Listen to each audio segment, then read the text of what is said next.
All right, it is time for clay. So I'm going to be showing you different tools, techniques, cleanup. So I'm going to be going through several things here on these videos. First thing, clay is all wrapped up. This is how we're going to be storing your clay each day. So I'm going to kind of show you in reverse. You want to make sure that your name shows on your name tag. All the clay is going to be inside of the plastic bag to help keep it wet from day to day. Also going to have paper towels around your clay as well, just in case you get a little hole or a tear or a little slit in your plastic bag. So we want to make sure we put at least 2 damp paper towels around your clay each day. And I have some things I made up ahead of time for the demonstration. What we can do is kind of move the plastic bag out of the way. And we have all the clay on a banding wheel. So each day your clay is going to be going on your banding wheel. The clay that you save, any extra clay, and then we put the paper towels in the plastic bag, get it all wrapped up, and then it goes over in the corner of the room. All right, so first technique I'm going to be demonstrating is the pinch technique. So pretty much you just get your clay into a shape. If you need help getting your clay into a ball or a cube or something like that, just please let me know. But you kind of get your clay into a sphere. And basically what you're doing is you're pretty much just working with your hands. Use your hand and you just kind of start going around and opening the clay. This is going to be like a little pinch pot.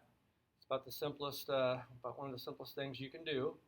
It's going to be like too short and everything, so what we do is make this taller is we'd use a different technique that I would show later, coils. But basically you kind of open this up like this, supporting it with one hand. You want to make sure you keep things thick and strong. You want to try to keep the sides about a ½ inch. So we have these plastic rulers to use for measuring. Halfway between the 0 and the 1 is a ½ inch. You want to try to keep things about a ½ inch. You can also, in general, use the side of your index finger. It's usually on average about a ½ inch thick as well. So you're just kind of opening this up like that. Also, part of this technique, you can use a digging tool. And you want to make sure you have a water bowl at your table. And what you do is you dip this in the water. You can go through here and you dig out these little pieces of clay. About every 2 or 3 swipes, you want to dip it in the water again. There's a rounded end. There's a kind of an end that's a little more flattened out. And you just go in here and you dig this out like that. You want to be careful you keep the bottom about a ½ inch thick as well. You don't want things to be thin and flimsy. You want things to be thick and strong, about a ½ inch thick. So that's pretty much the pinch technique, working with your hands or using the digging tool. So that's technique number 1. So I'll go ahead and set that aside. Technique number 2 is going to be coils. So when I usually almost always start off with the base. When you make your box or your cup, it can be pretty much any shape. You can have a triangle shaped cup or you can have a round shaped box. It doesn't matter what shape you start with. So I will show you how to do a slab shape like this in a little bit. So pretty much you just start with that. And when you go to make coils, tear off some clay. Coils are pretty much just like long snakes. And this is something you have to work on the table with. You can't really work on your plastic bag or on the banding wheel for making coils. So I'll use some clay here. And pretty much you just take this, kind of squeeze it into a cylinder type shape. Then you take your hands and you're just going to roll it out. And then you start to make coils. So sorry if this shakes a little bit, but even on the sturdy tables, tends to move it around and kind of vibrate the table a little bit. So you roll those out and you're kind of making long snakes like that. You want to try to keep them about a ½ inch thick as well, about the thickness of your index finger. You can also take again the orange plastic ruler and you can kind of measure about a ½ inch. You don't want to get them too thin or they won't really look much like coils if you get them too thick. Also, they can end up cracking because the moisture inside the clay is going to have to crack its way out because it pretty much dries from the outside in. All right, so got a coil. So what you do with the coil, pull that back here, and you want to use a modeling tool with little teeth on the end. And what you're going to do is called scoring. So this is another technique. It's called scoring and slipping. So we had the pinch technique and this is coils, and kind of combined with the score and slip technique.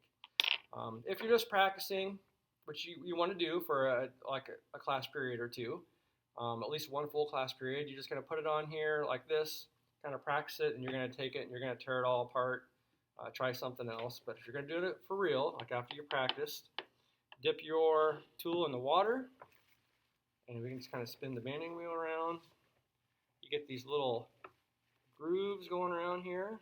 It's called scoring the clay. You want to also score along the length of the coil as well.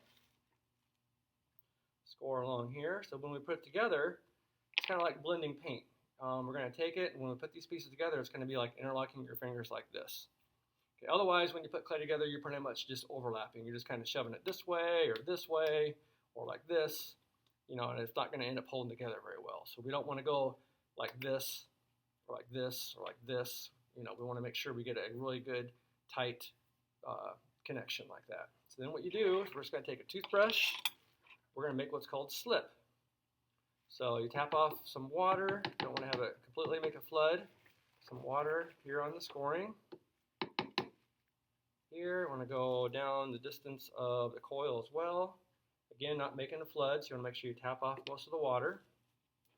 You're going to put it so these coils will go together, okay? And you're going to put the coil so it's going to go into the scoring, so the two scorings go together like this. Okay, applying a little bit of pressure. When you get to here, you can cut it and then make another one, or if you want the coils to go together, like I had just mentioned a little bit ago, the coils can go together. You want to go ahead and score this as well. Okay, add a little bit of water, and you can kind of push in here really tight, and then pretty much just kind of keep going like that. I'll just go ahead and tear that off. Okay, apply a little bit of pressure. If you don't really apply a little bit of pressure, you're just kind of going like this. They kind of go together a little bit. We want the scorings to go together like all the way like that. So you want to make sure you apply some good pressure to it like that, and then you're having something to look like this to start with. Okay, and you can just keep going and going and going till you get the right height that you need to get. And we're going to 4 inches tall. Okay, and then what you can do next is do the smoothing, like on the outside. So we have this flexible rubber rib. So what you do is you dip this in the water, and you can do this without picking it up. I'm going to pick it up so you can see it. And what you do is you use the edge of this, and you actually grab some clay with the edge of this, and you actually scrape down like this. Or you can grab some clay from the base, and you can scrape up like that. Okay, you want to make sure you're supporting the inside like this, and you're actually scraping it to smooth. Another reason why you want to have your coils be 1/2 inch thick, so you have enough clay to do this with. You can go like that. Best smoother you have is your finger, so you can just rub some water in here from your finger, get it all smoothed out, and you can see how that can look by the time you're done. You can totally get it all smoothed out on the outside. Don't have to worry about doing the inside. That's going to be kind of challenging, but the outside is a good thing to do, and you can do it, and you can't even really tell that you even used coils to make it with. So those are the first few techniques: is pinch technique, the coil technique, and then the scoring and slipping with the wooden modeling tools with teeth on it, and the toothbrush. So we're going to get ready to go ahead and do the slab technique next.